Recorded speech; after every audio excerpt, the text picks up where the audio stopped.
80s action cinema is a really interesting genre from the perspective that it is reflecting the political and cultural things that are going on in the 80s. It was this time in between the brutality of Dirty Harry and the irony age that we're in now, so it was two-fisted. You know, there was no sensitivity, there was no question who was the villain in the movie. He was usually some sort of corporate bad guy or unctuous politician. The politics of the time dictated that, the Americans were the heroes, and this is how it was going to be, and we should all admire them, and the bad guys are really bad, and the good guys are really good. Might makes right. Your weaponry, your ability to detonate the largest explosions possible are a prescription for commercial success.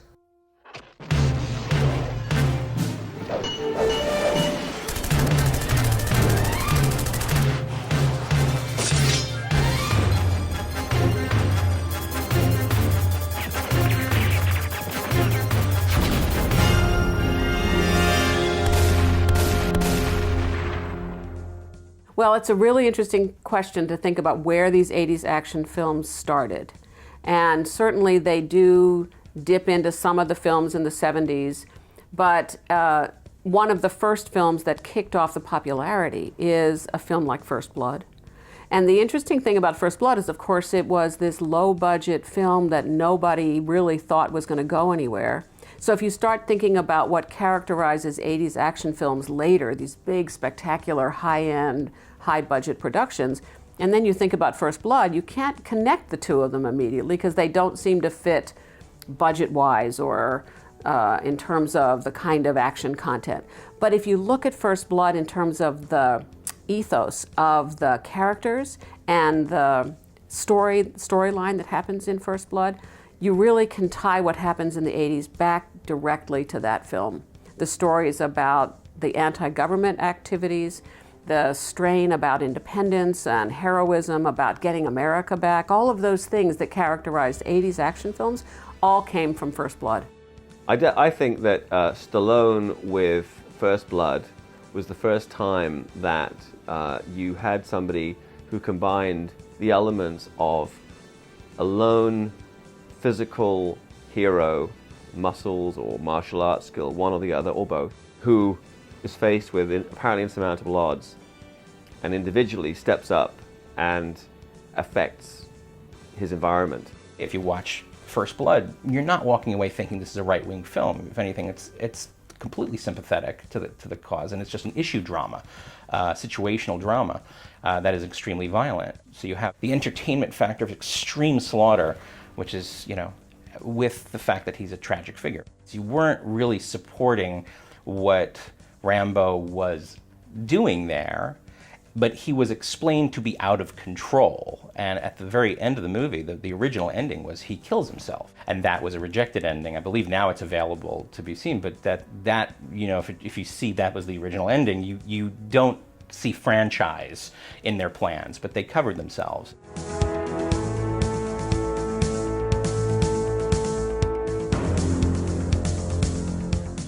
Sylvester Stallone's popularity comes from a number of different places. One of the things, again, if you look at him as representing an ethos in the country, Sylvester Stallone became popular through the Rocky films. And the Rocky films were not only, again, embodying this idea that if you were determined enough, you could create yourself. And so in that sense, he's very like Schwarzenegger. That part of what made Schwarzenegger so successful was that people knew that as a person he had created himself.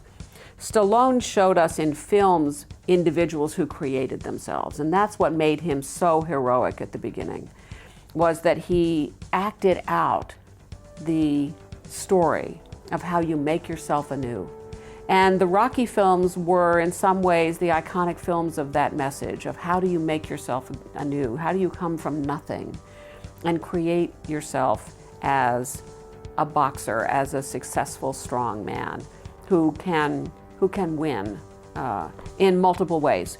Win with the woman you love, win in the boxing ring, win with your family and your neighborhood, and win for your city. And so that feeling of, again, being sort of down at the bottom and not knowing what to do, Stallone pulled himself out of that, and in following his story, he pulls us out of that. One of the things I actually admire a lot about Stallone is that he kept this consciousness about class. And of course, class is the issue in America that we talk about all the time and that we never talk about. And the idea of class as you can pull yourself up from nothing, rather than class as that you're constrained into certain kinds of preset and predetermined areas, because actually there is a pretty clear class system in the United States. So Stallone talked about class in ways that were both evocative of I can pull myself up out of nothing, but also showed the pain of having been resigned to a class issue. So many of his friends in the Rocky films are people who can't get out of that neighborhood. And there's a realization about what that class imprisonment really is in the United States. And I think a lot of people resonated with Stallone for that reason. And I think he became extraordinarily evocative for a lot of Americans in that kind of ethos, which he carried into so many other films that he played. When Stallone first came onto the scene, he was not perceived as a mindless action hero. He was perceived as a new Brando. I mean, if you look at the movies he was doing immediately after Rocky, which won an Oscar, he was doing Paradise Alley, which he wrote and directed, which is like a noble failure. He was in Fist, which was obviously kind of an Oscar bait kind of film by Norman Jewison. He was doing all these kind of quite mainstream movies that didn't really work. And then he got back to doing genre vehicles and moved away from that. But I think that there's something to be said for the fact that it was also a guy who was a legitimate actor, and he brought this performance to it. So First Blood was kind of, wow, you got a star, you had action, and it kind of paved the way for everybody after. You had muscles, you were going to be, you know, you're going to have some degree of martial arts or physical prowess, you're going to be great with weapons, and you were going to go and kick ass. And it just came out that this 80s cinema was going to be about the individual, these heroes. If it's a mission no man can survive, he's the man for the job. Arnold Schwarzenegger, Commando. Let's party. Why is Arnold Schwarzenegger so incredibly popular? There's a stream of 80s action films, and not just action films, but 80s culture, where there's a strong emphasis on a self-made individual, right? This is the me generation. But if you also remember what else happened in the 80s, it's this huge growth of the athletic industry. What we now sort of take for granted on every corner is some workout facility. But in the 80s, it really became the dance craze, the workout craze. There was a huge dominance of self-attention, self-manufacture, self-reverence, self-construction. So in the midst of that kind of a craze, Schwarzenegger became incredibly popular, not only because he literally embodied that ethos, but because he captured everyone's imagination as a self-made man. And so I don't know that people were fascinated with him because he was attractive or because he was a heartthrob. I don't remember any women actually talking about Arnold Schwarzenegger as a film icon that they would swoon over. But people were captivated by the fact that he created himself. And in the fact of him creating himself showed a model for everyone else to say, well, if this man can come from nothing to a huge Hollywood star by making himself into that, then we, not only as individuals, but we as a nation, can create ourselves anew again. So I think people were attracted to him because he represented a possibility. He became like the 80s version of what was, you know, in like when I was growing up was Steve Reeves, you know, in Hercules and these kind of movies. So there's always been like, before him was Johnny Weissmuller. So there's always been these, you know, the one person who became the symbol of like action films and became the popular He-Man with the muscles, you know, and that became Arnold when he came out, you know, first in Conan the Barbarian. So he had this presence, this charismatic presence that, you know, and that kind of body that people were interested in at the time, because there was also simultaneously this bodybuilding craze.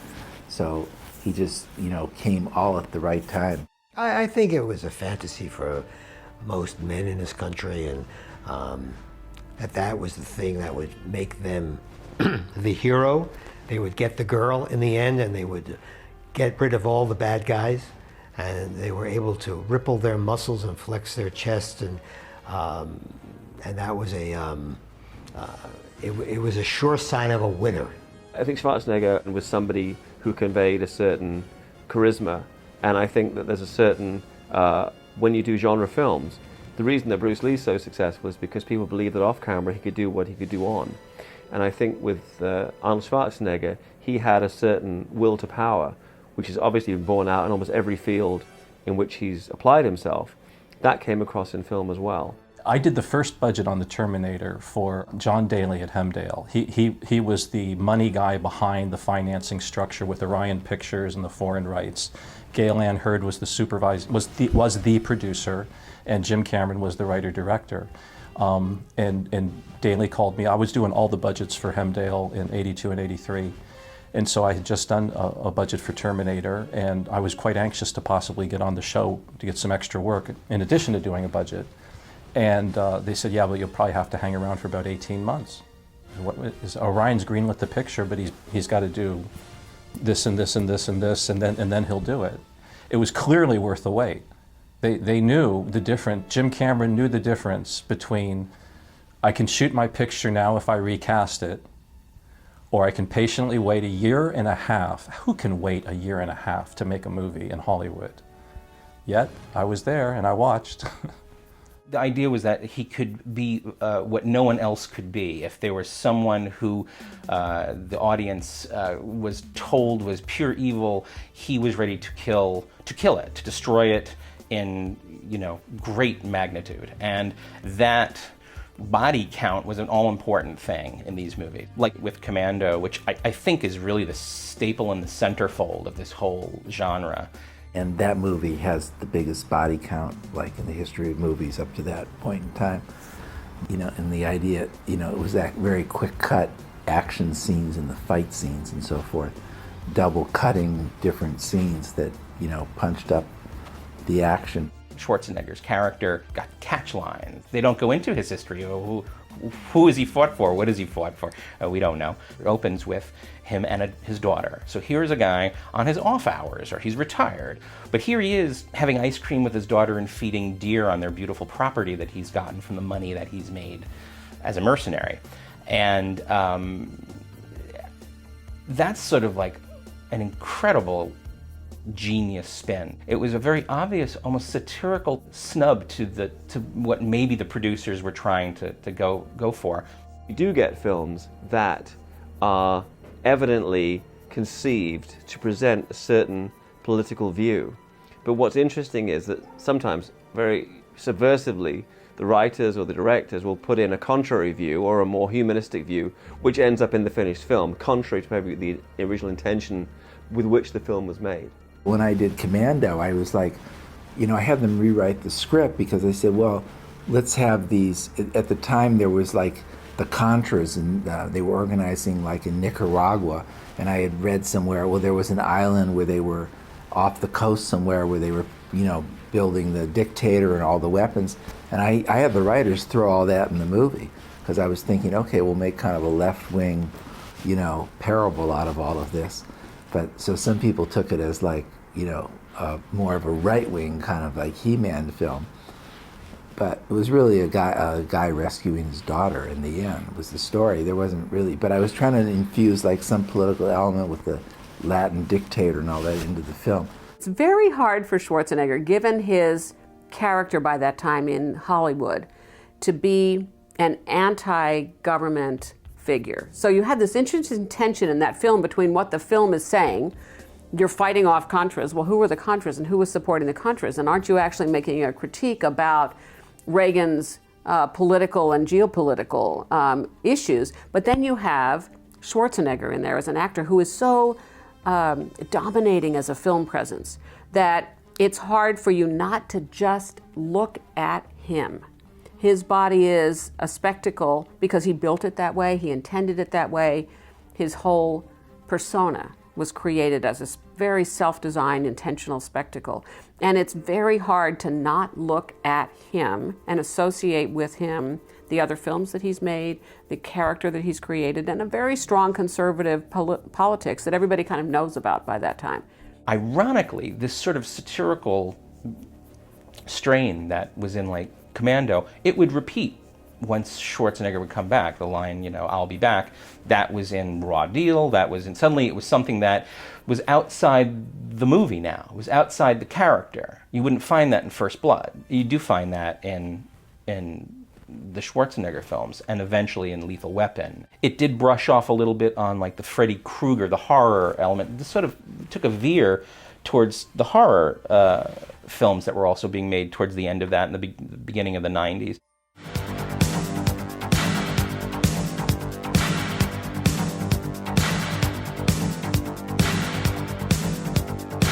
The thing you have to understand about Chuck Norris, he is one of the most charismatic people on earth. I foolishly went to work out with him one day. I saw the man do 1,000 sit-ups on an inclined bench. And after he finished, I was thinking, okay, he's done with his workout, and he's going to go, okay, ready to start? I can't never, ever in my life do 1,000 sit-ups on a climb. He had me throwing up in our first workout. I mean, that guy he's a rock. He can back it up. He really did his own stunts. Off camera, Chuck was a guy, no matter what he'd done, whatever movie he'd done. And he did some interesting films in the early part of his career, like I watched The Octagon again the other day, which is an interesting looking movie, and Force of One, which I think his acting was decent in that. You know, Hero and the Terror, Code of Silence, which was kind of a forerunner of the Seagal movie Above the Law. But, you know, he's done a couple of pictures that kind of jumped out the box a bit. But generally, yeah, it was kind of formula stuff. Some people act because they're Dustin Hoffman, and they do research, and they understand a part. Some people play really big off of who they are. I think Chuck Norris has been smart enough to never take an acting role. He just plays himself. He didn't try to do something utterly out of his reach, budget-wise, character-wise, and fail.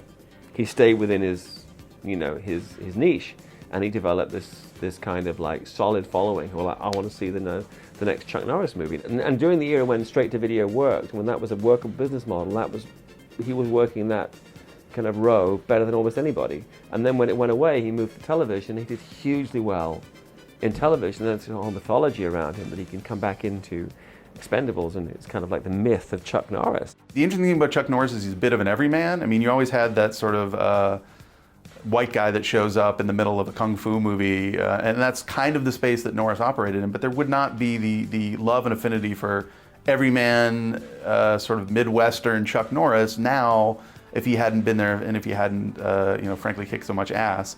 So, but I think he is a bit less of the Adonis that, let's say, that, you know, if you've got Schwarzenegger, Stallone, and Chuck Norris is, you know, the guy that runs the diner or drives a truck down the street, maybe, you know, the gym coach at the local school, whereas Stallone and Schwarzenegger are frankly larger than life. He was popular, but he never became as popular as Stallone. He never became as popular as Schwarzenegger. And Chuck Norris now, in a way that neither Stallone nor Schwarzenegger probably will ever be, is an object of extraordinary satire and irony, and he's become his own sort of self-critique in a way that's really fascinating, but shows the kind of simplicity of his character, that he can so easily be turned into an object of comedy and ridicule in some ways.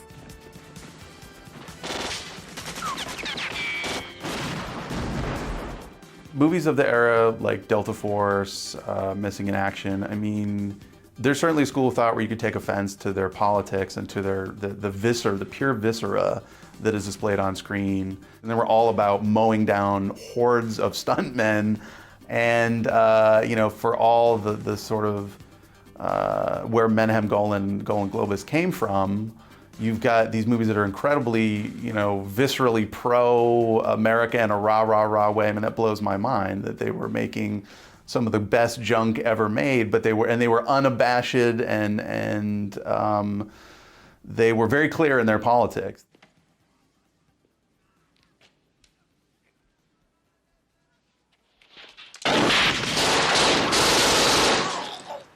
His films are pretty much of a piece with that whole persona that he created, and with a pretty explicitly right-wing kind of messaging. And that's why his films actually are pretty superficial and have no interesting kind of depth to them. But a lot of people go to the cinema because they actually like an affirmation of a pretty simplistic and straightforward message.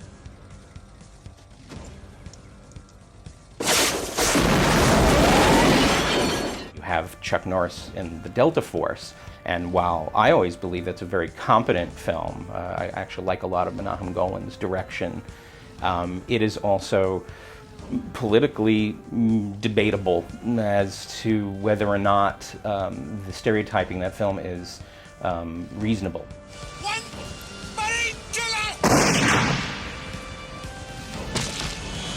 Jesus, action. Let's go. Come on, move. People just saw it as a fun action movie that people could, kind of go and see and eat popcorn and enjoy Chuck beating up, the bad guys. And even if it was like an American actor drafted in to play a Palestinian, they enjoyed it nonetheless. Robert Forster's Palestinian terrorist rebel in the Delta Force. Yeah, I mean, it is pure stereotype.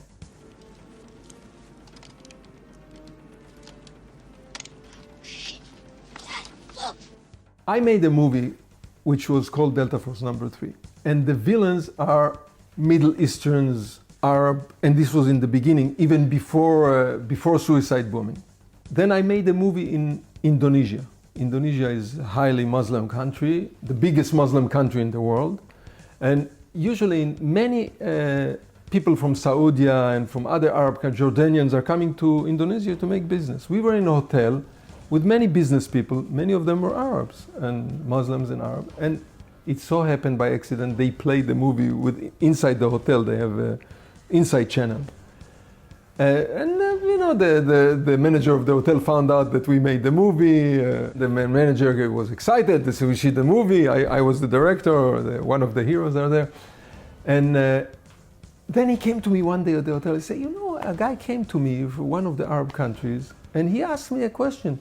Why do we show a movie that the villains are particularly Arabs? And why are the villains Arabs in your movie, in this particular movie?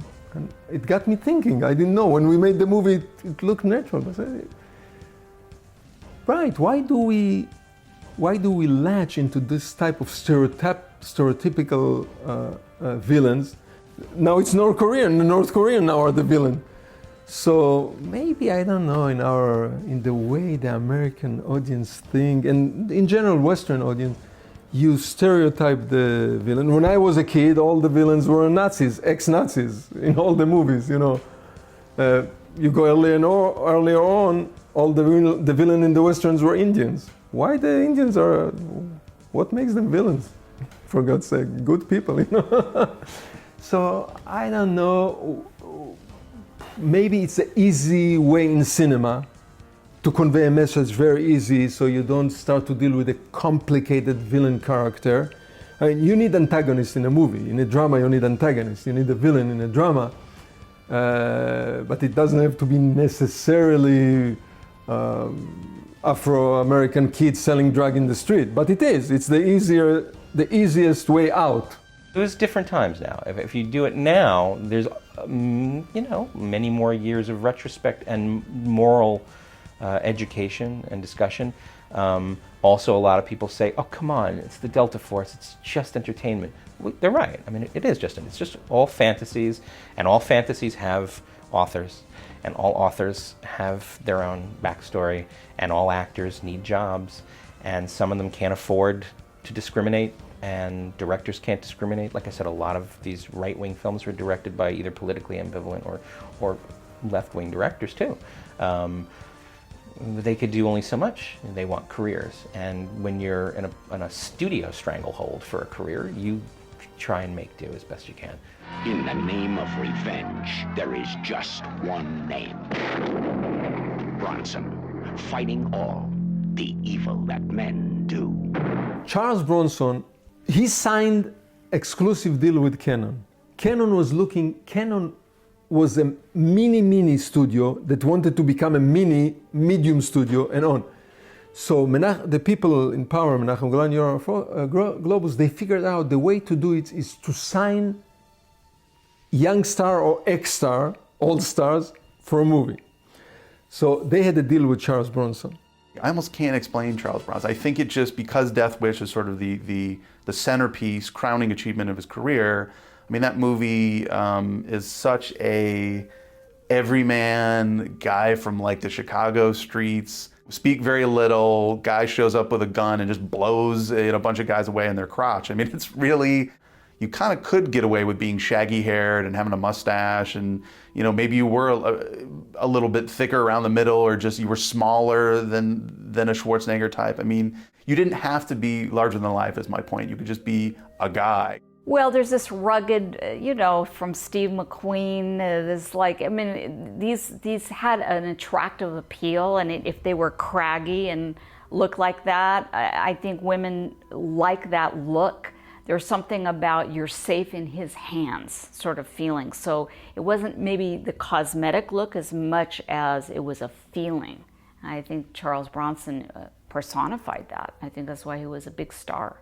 Change him in Death Wish, and I don't know that the movie works. You needed a real actor in Death Wish. That wasn't one of the last 20 pictures Steven Seagal just made. That was a real movie. And I think very little of the scripts on Death Wish 2 through 5. Very, very little, I think. Yet, I've watched each of them more than once, and there's a reason for it, and it's Charles Bronson. You have a character that was created in the 70s, and Charles Bronson's Paul Kersey. And here's a guy in a movie which is written by a left-wing writer, Wendell Mays. You have Paul Kersey, who is a pacifist, and he's a conscientious objector in the war, and he loves the fine things in life. And by the end of the movie, even though it was taken as a right-wing fascist film, no right-wing fascist film intentionally shows the audience that the creature, the golem that's come to save the day, unfortunately, that this is where it's come to.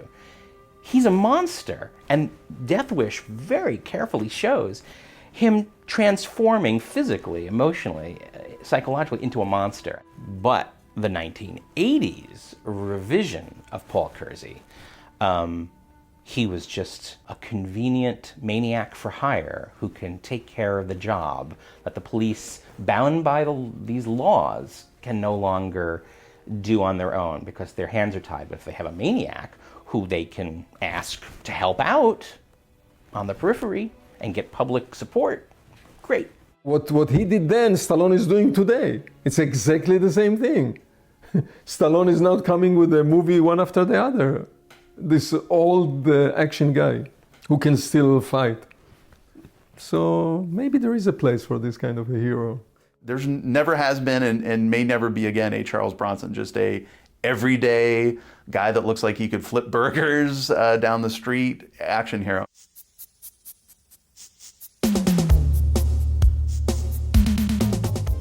Action films in general are completely right-wing and Reaganistic. There's a certain macho factor that all of these films have in common. This kind of cowboy mentality, this violence, might makes right. In this particular case, and in my political philosophy, absolutely right. Why did the heroes of the 80s were so big and super and bigger than life? It has to do with the era after Vietnam. There was, I think, in the late 70s and early 80s in the United States, a crisis about national confidence because of the Vietnam War.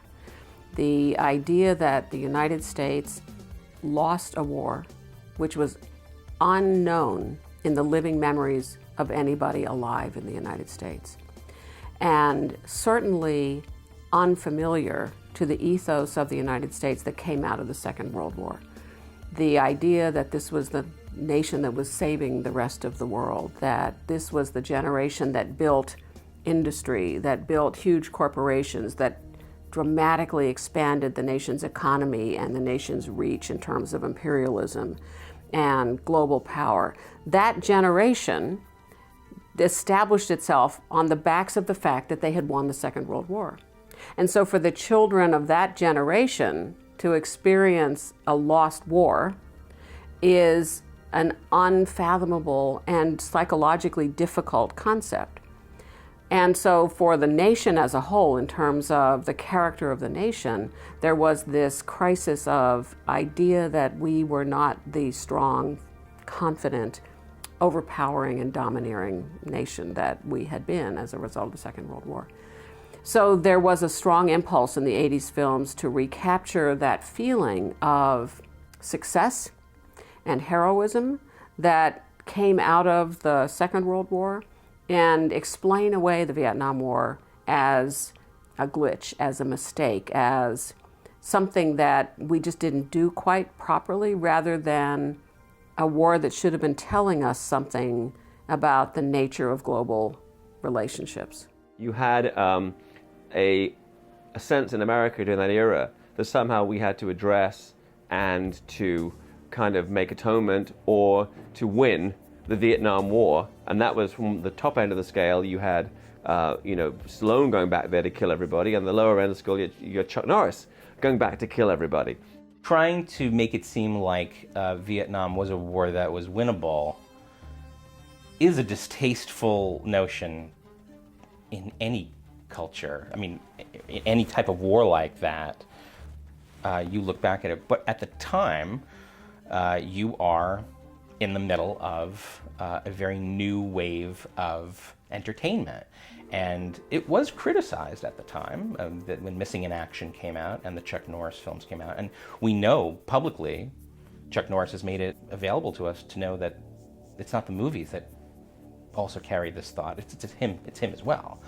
I think you don't take them all that seriously. I think if you took them seriously, you have to conclude that things like Chuck Norris and MIA and Stallone and Rambo, they're wrong. Well, not Rambo, but the ones 2 and 3.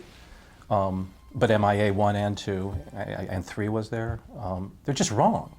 I mean, but I don't think we care. I think what we're trying to do is find some kind of fantasy scenario to place Chuck Norris and Schwarzenegger, who are our heroes both on screen and off screen.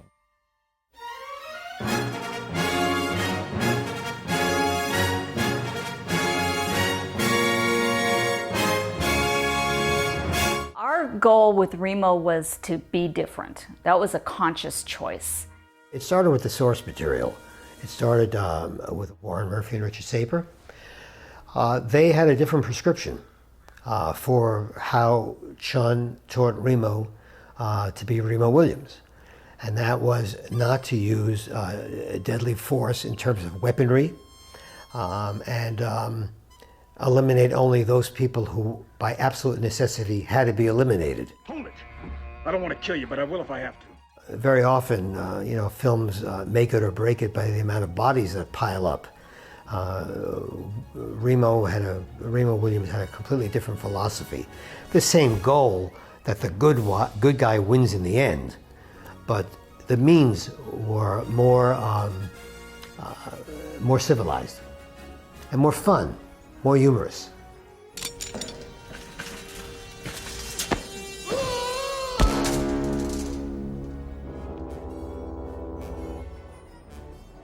It was against the norm. You had a martial art, which was actually just not even the martial arts that was fed into the 80s films by the Bruce Lee movies.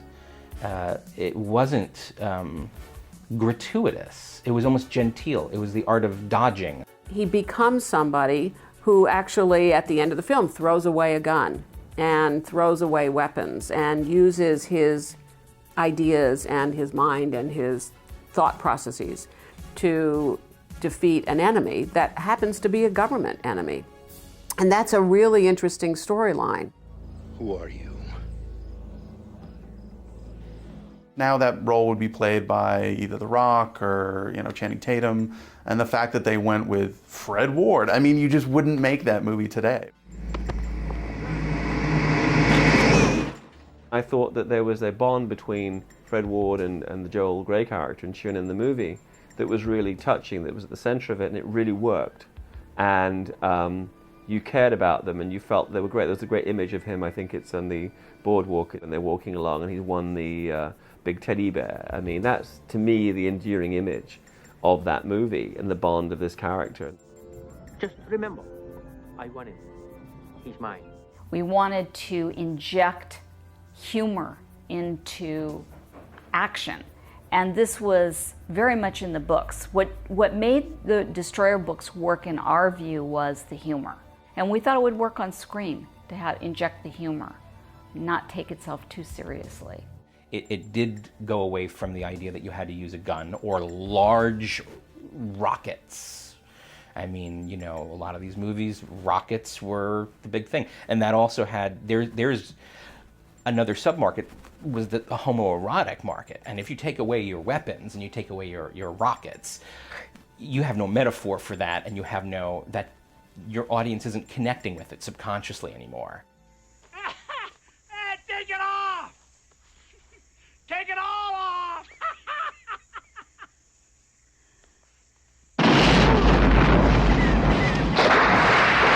I think that the homoeroticism that exists in 80s action films sort of beneath the surface, and sometimes in the case of Top Gun and others, not so much.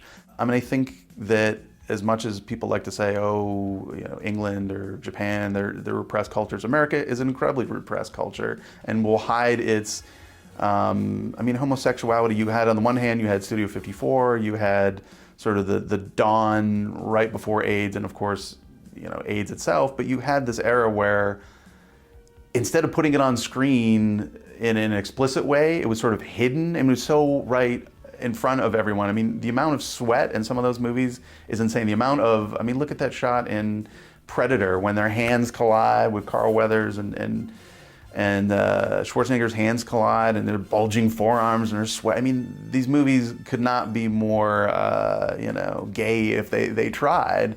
And I think that in an era where no one wants to talk about sex unless it is a body heat or something like that, I mean, they're sort of burying their repression, they're burying their fear, they're burying their, oh, we don't want to talk about that. Meanwhile, it's coming out through the visions of writers, directors. It is absurd now when you look at it now. It's amazing how ripe these movies are with homoerotic content, for sure.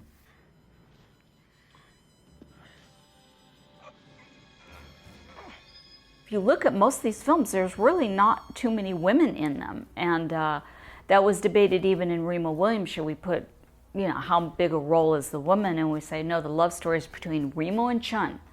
There's a girl, but it's really Remo and Chun. And I think that continued even to Lethal Weapon. The love story was between Murtaugh and Riggs. The buddy nature of so many of these films, where, again, Lethal Weapon is probably one of the finest examples.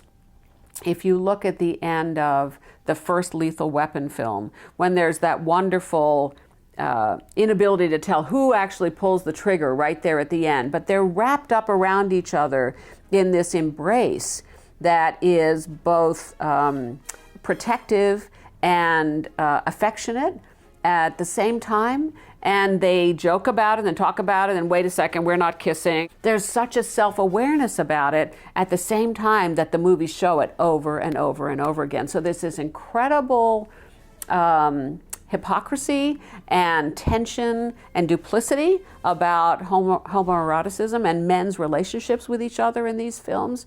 The early films of the 80s are far more individual single men. When Rocky gets into that ring, I don't care how many friends he has, he's in that ring by himself. But if you look at the Lethal Weapon films and these buddy films that you start to see in the end of the 80s and into the 90s, there is this sense of men experiencing this kind of crisis together and supporting themselves through this crisis together and bonding with each other in this crisis together. And it's a fascinating moment in American film cinema because, of course, for the bulk of the history of American cinema, anything that you could think of as action films going back to the Westerns, these are the lone gunmen. They are the lone heroes. It's the Shane riding off on the horse all by himself. So it's really these buddy films that you start to see in the late 80s and 90s. Almost, it's not quite unique, but it's a really distinctive feature that happens at that time that you didn't see in earlier kind of action films. And it's signaling about the country that, again, there is this re-examination of men's roles with each other, the idea that men have to be the sort of strong single characters who cannot converse with each other, is being taken up in these films in a way that is both serious, and of course you have to be joking because you can't be totally serious that you're bonding with other men, and working out a lot of these anxieties through a sense of irony and a sense of humor, and then of course using a lot of physical violence, because anybody who gets too close too seriously you have to expel and treat with repulsive violence.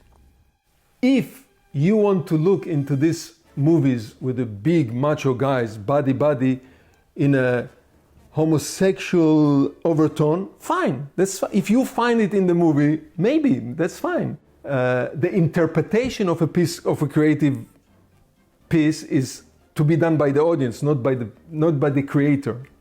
The painter, the writer, it's not his job to interpret his work, but the audience has to interpret his work.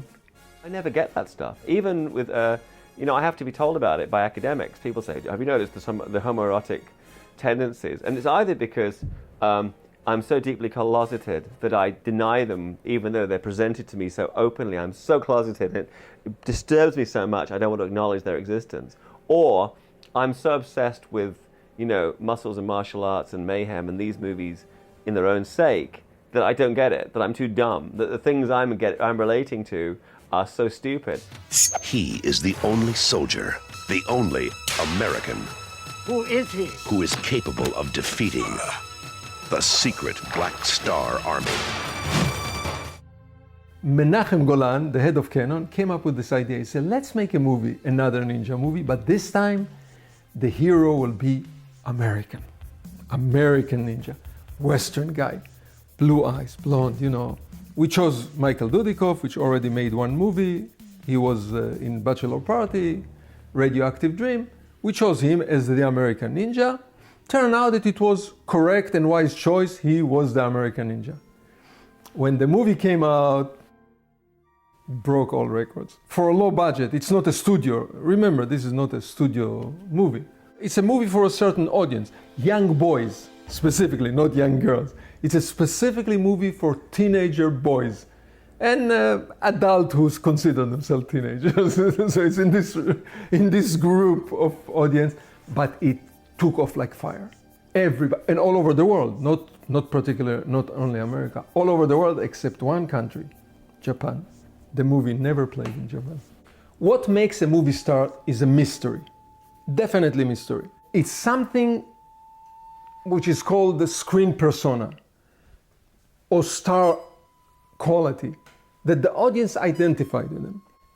Michael Dudikov, in this particular part, in American Ninja, the way it was portrayed, he's the anti-hero, the reluctant hero, the hero who doesn't want to fight, the hero who doesn't want to get involved in anything. He's individual, he's quiet, he has a secret within himself.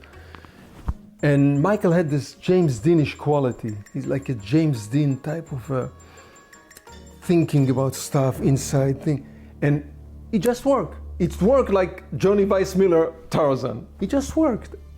What is the secret? What's the formula? Nobody can tell you.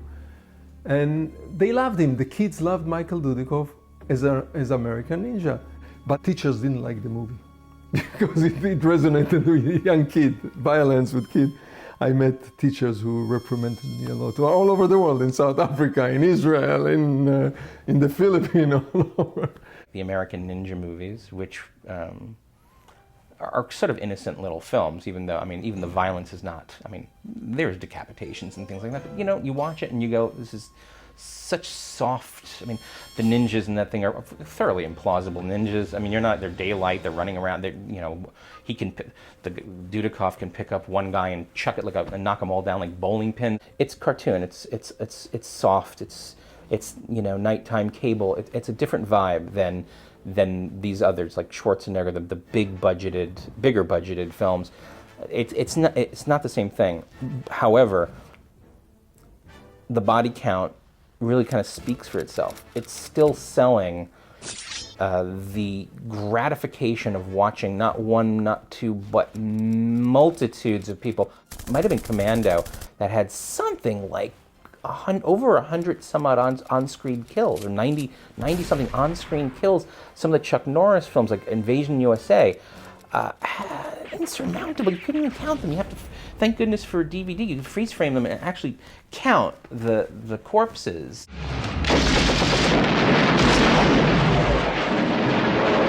I was on one talk show that had, like, 6 people from all these different organizations condemning violence in movies, and I was the only one that would even appear. And so I went on that show. I said, yeah, like, I didn't think of it as something that was going to be damaging, because as a kid, you grew up, playing cap guns, and doesn't mean you're going to become a killer, right? And watching movies, and I didn't make any connection between, violence in movies at that time and violence in society.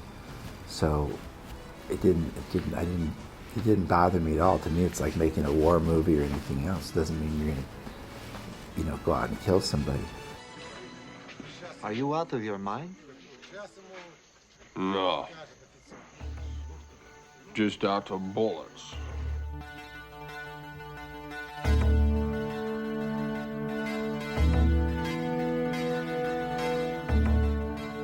It's kind of interesting that there's not more strong female heroines, or, action heroines in these movies, because the ones that were out there were reasonably successful. You had Sigourney Weaver, who in the Alien franchise, they really sort of, when James Cameron retooled the whole idea of it to be more action heroine oriented, she's still popular in that character today. I think Jim Cameron did an amazing job writing the second Alien. I think it's one of the best action scripts you'll ever see. And I really took his thesis to heart, unknowingly making Angel, and then knowingly making subsequent films in the late 80s. When I heard him speak about the importance of the character arc for Sigourney Weaver because it was a female action movie. And the way I remember his words from more than 2 decades ago, I mean, it's like 30 years ago, right? Close to it. He was saying things that I recollect to be things like, you can't just write an action role and recast it with a woman. If the parts are interchangeable, it won't work as a female movie. You have to start with resistance. She has to not want to take the charge and not want to do it. And so then you think of the ultimate character arc on the second Aliens, is Sigourney Weaver's, I'm never going back to that planet. And that's who you meet. Okay. The stakes are the existence of the universe itself. Okay, if you're telling me you just need me to hover over the planet and I never have to get out of the ship, okay. And then there's an event, okay, I'll get out of the ship, but I'm not going to go to the surface. And then finally there's around the midpoint, I guess, or turning the second act, I forget which, there's a little girl in a cave. It's like, I'm going in the cave. Completely maternal. And if you look at the big action bout at the end, he has Sigourney Weaver strap up to protect the little girl, fighting the mother of the other alien. It doesn't get better than that. I believe it was a Matt Cimber film called Hundra, which was also taking, I think 100% successfully, whatever they were doing in Conan. And I actually think it's even, to me, was even more entertaining than Conan. I think it was a very interesting, character. It was a feminist character. I mean, she was the strongest of any of them at that era. It's a shame. I mean, it's not. It's it's something that's right, but the political. It would have been. I think they missed on something that I think they misjudged. I think there was an audience for that, and they didn't have any faith in it to begin with, because it's just a sexist,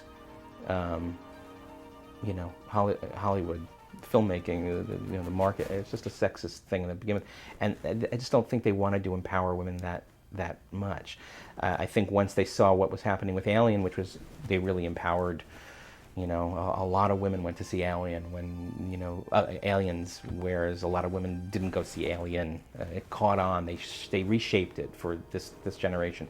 Aliens was a real prototype, and they kind of blew it but I think they blew it intentionally because they just didn't want to create that market. It could damage the other market, which was the films that were geared towards, you know, young men that were getting the beefcake women, the women who, that was a better market for them. And I think they went with those movies more consistently than they did with anything, taking chances like that. And it's the same thing getting a woman to direct a movie or a woman to write a movie. They're just not doing it.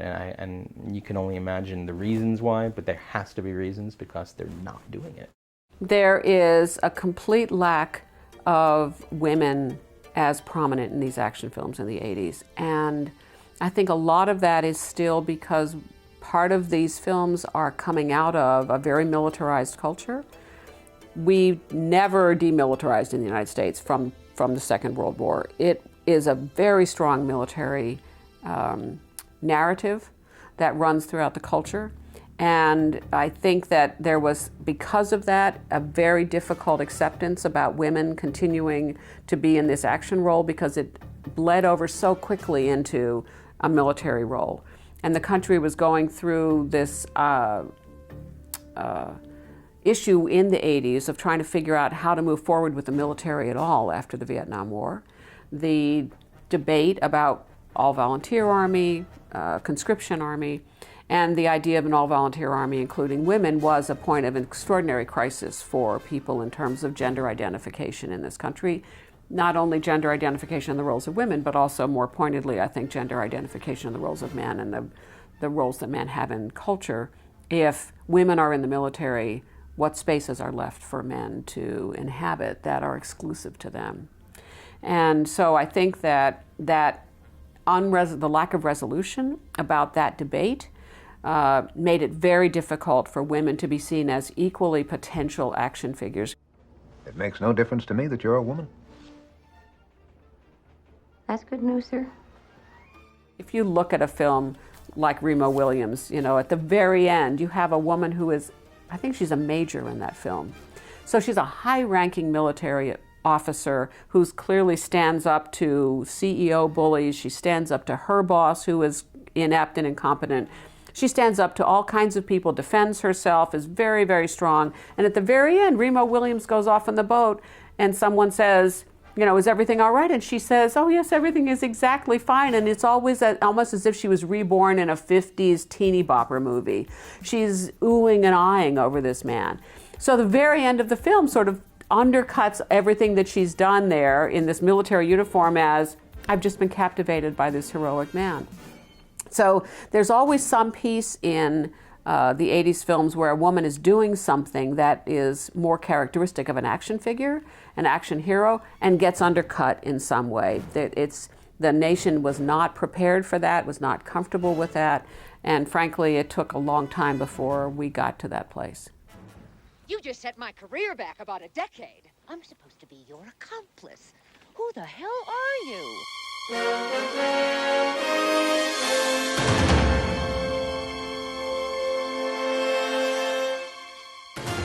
I think Lethal Weapon and the Die Hard series, and certainly the Die Hard series is still going on in some ways, so it's hard to, you don't want to look at the entirety of that, but certainly the Die Hard films that were made during that time period, they both brought to them, unlike the Stallone films, this character of someone who is clearly one of the toughest heroic figures that you can find, in ways that I find really fascinating to look at the kind of body heroism they have.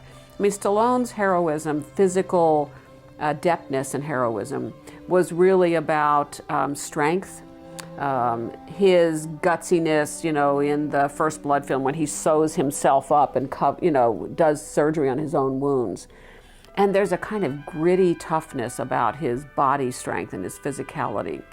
But when you get to Die Hard and Lethal Weapon, you have two actors in Mel Gibson and Bruce Willis, who are not themselves big, buff characters. And so they don't have that same kind of physicality. And at the same time, they undergo extraordinarily gruesome and painful experiences with their bodies. When Bruce Willis has to walk over glass, broken glass, with bare feet, Mel Gibson gets just pummeled by opponents in Lethal Weapon when his shoulder gets dislodged and he has to pop it back in. I mean, just gruesome things that happen to their bodies in ways that make them more vulnerable in a way that Stallone or Schwarzenegger never really were. And that kind of vulnerability that enters in the Lethal Weapon and the Die Hard films signals the end of that 80s action era.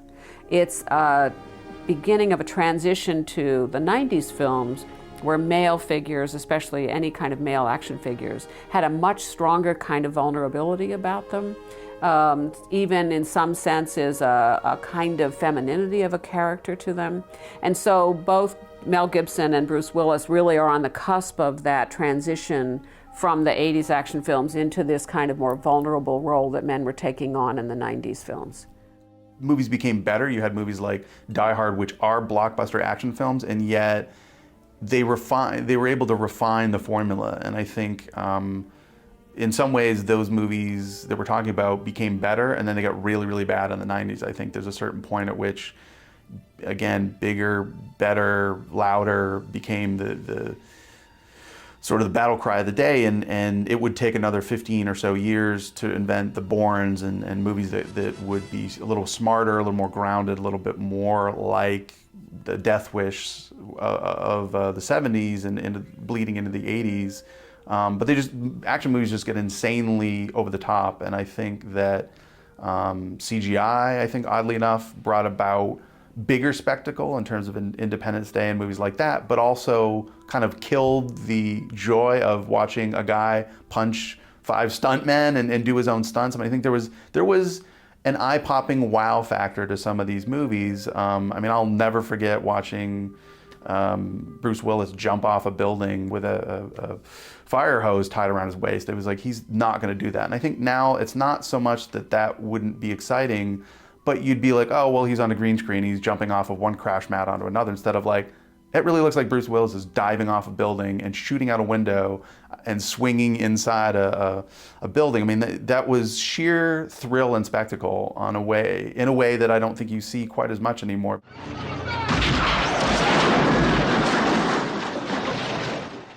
I switched through the 90s into thrillers, other types. I made a couple of action movies. I made one in the 90s called Hitman's Run with Eric Roberts, and a few, I was making basically thrillers, because now by the time CGI has come in, with like Bourne Identity, these car chases and these action movies now and the James Bond films, they're so enormous, that I was thinking, how do you compete? Like, unless you have $100 million, you can't do a car chase really, because it would look really silly and clunky if you just tried to do what you could actually do with physical stunts. Even Showdown in Tokyo, there's absolutely no CGI at all in the movie or in it. All of these scenes are just done, but if you see a Matrix-like fight scene where it's CGI and people are flying all around, that type of filmmaking of the 80s will never, I don't think it will come back again, because even I won't attempt, any kind of action movie that doesn't have a huge budget. Jean-Claude Van Damme kind of survived, and Olivia Gruner did not. Chuck Norris survived, and Michael Dudikov did not. Jeff Speakman went away. There's a lot of these guys whose careers were taken away from them. The one film that I think capped off the end of all this, testosterone, right-wing, might is right films was Home Alone. It's now transferred right to the kids. And the kids have learned exactly how to do what they've been watching all that decade from birth. Now a little boy is certainly trained and able to booby trap and decimate violently anyone who is now the enemy.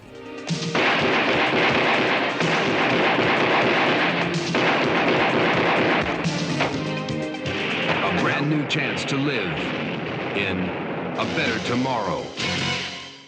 By the time you get into the 90s, there were other cultures, action films, permeating and being, you know, noticed and discovered by the same audiences that made the 80s films marketable and popular. You had John Woo films, you had Choi Hark films, you had the boom from Hong Kong.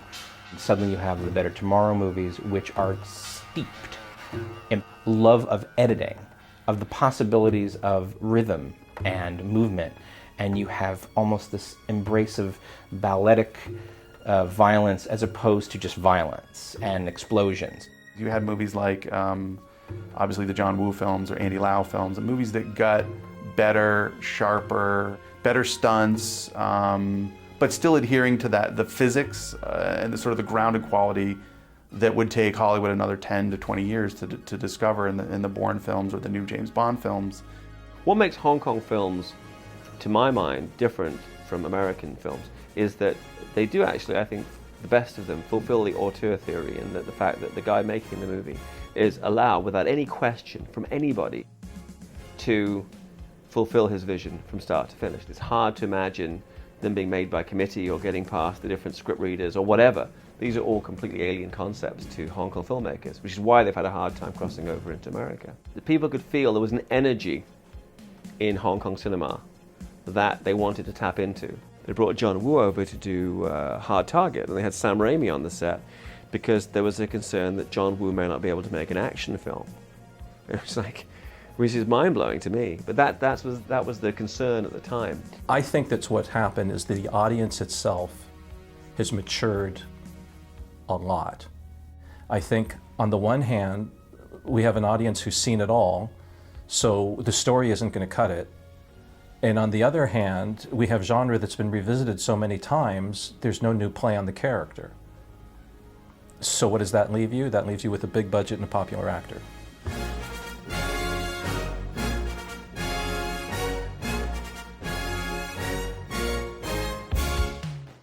The series, The Expendable, has this spirit of the 80s, of the action movies of the 80s, but naturally, because Sylvester Stallone is in the helm, he's really behind those movies. He is the hero of the movies of the 80s. Schwarzenegger came after Stallone. So Stallone was the spearhead of this whole movement, and he was epitomized. And now he's bringing it back. Maybe it's embedded within him, and the tone of the movies are the same feeling of the 80s and the 90s movies. Action cinema, kind of in its nature, is about an individual who rises up and controls circumstance. And I think that when people see the movie, it doesn't matter if it's Bruce Lee, who's Chinese, whether it's, whether it was one of the blaxploitation stars, whether it was, a big muscular white man, or an American like Stallone, Austrian like Schwarzenegger, it didn't matter. People were just like, I want to be like that guy. It was a prescription for people who needed to see this kind of affirmation of masculinity, of hero worship, of us not being engaged in a Cold War, but in a hot war where we wore the American flag, and by God, we won. It seems like such an anomaly. I mean, it's crazy to think about that there were movies like Rambo 2 where you could almost have a counter at the bottom of the screen about how many dead bodies there were. I mean, it was bananas how many people would die. It's a sticky thing because you go, well, that was the politics of the time, and it was of the era, and it was very pro-America. When aliens look back from the future and look at the 80s, it will be like, oh, it was about America is the greatest place on earth, no question asked whatsoever. So he who has the biggest gun and the biggest stick wins in the end. There is so much that we can be offended by today in these films of the 80s. And there is, when I teach these films and I show them to typically college-age students today, they look at them and they say, how did you tolerate the way they talk about women? How did you tolerate the way they talk about race? How did you not see that? And so young people today look at these films, and I have to look at them and go, wow, that's pretty embarrassing. Do not embarrass us. Remo Williams. Would we accept today that Joel Grey could play a Korean character? Absolutely not. Absolutely not. And yet, in that film, he was nominated for all kinds of awards for this extraordinary acting performance. So there's a different kind of cultural environment in terms of thinking about some of the statements, the representations, the personas, the actors in films in the 80s that would not, I think, quite happily, and we would not find those acceptable today. Politics are changing now, so it's, again, there's more of an examination, more of a disgust, if anything. But the films were, you know, they satisfied a certain vicarious thrill, forgetting about the politics. And a lot of people go back and watch these movies with affection because they grew up with them. They were watching them when they were, you know, between 5 and 9 or 5 and 11 and whatever, and that was formative for them. So they look back and they don't care about the politics. They don't care. They don't take it seriously, even though they should have, because it certainly changed, you know, the minds of a lot of people who were never political in the first place. They sort of helped them, I believe, not understand politics even more. Gave them, you know, just go to the gym, you know, go to the gym and talk tough.